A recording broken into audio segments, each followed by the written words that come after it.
Do'stlar, barchangizga assalomu alaykum. Bugungi videomizda mana shu pritsepni ko'rsatmoqchiman.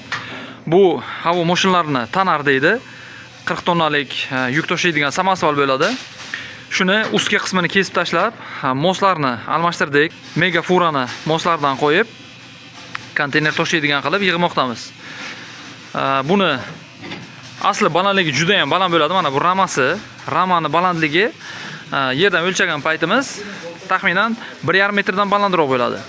Buni sababi moslar juda ham katta, keyin resorlik bo'ladi. O'z mosni ham ko'rsataman. Mana bu o'sha mosni. Balonlari ham juda ham katta.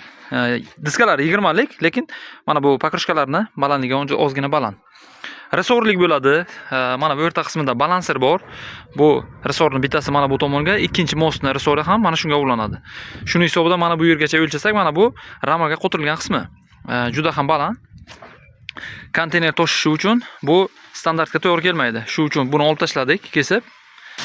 Mana bu yerda esa o'sha mega furani pritsepni moslar qo'yilgan.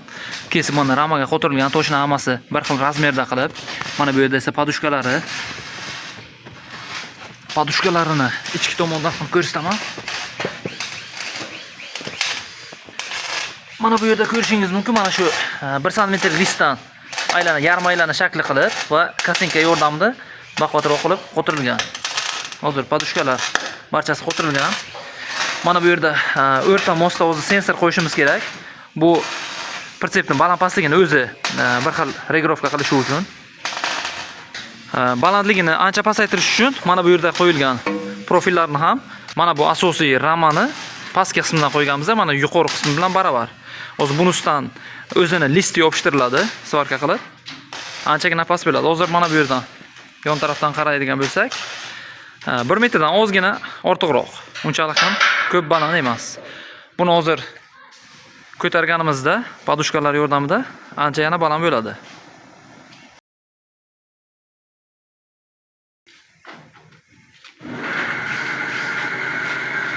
Bu hozir o'rtacha mana shu holatida yuriydi. Yo'lga yurgan paytda bundan pastroq qilib yursa ham bo'ladi. Hozir padushkalar mana ko'tardi.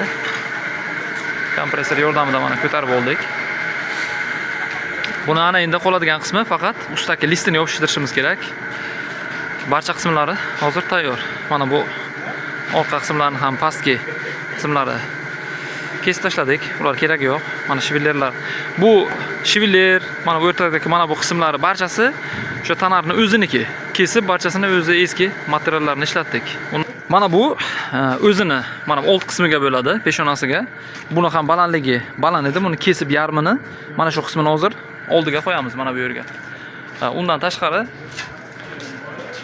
mana bu yerda qo'yilgan o'rta qismi ham almashtirdik. O'ziniki juda ham achinarli ahvolda edi. Buni kesib tashlab, mana o'rta qismini qaytadan qo'ydik. Mana bu esa boltkayka bilan o'rtaga qo'tiriladi. Mana bu esa o'zini listlari. Bu ko'pincha tosh toshigan, shuning uchun pachoq bo'lib ketgan ko'p joylari. Mana shuni o'zini qaytadan yana yopishtirishimiz kerak ustiga. Buni videoda unchalik ko'rinmaydi, lekin juda ham achinarli ahvolda. Mana bunday ko'rgan payti bilinadi.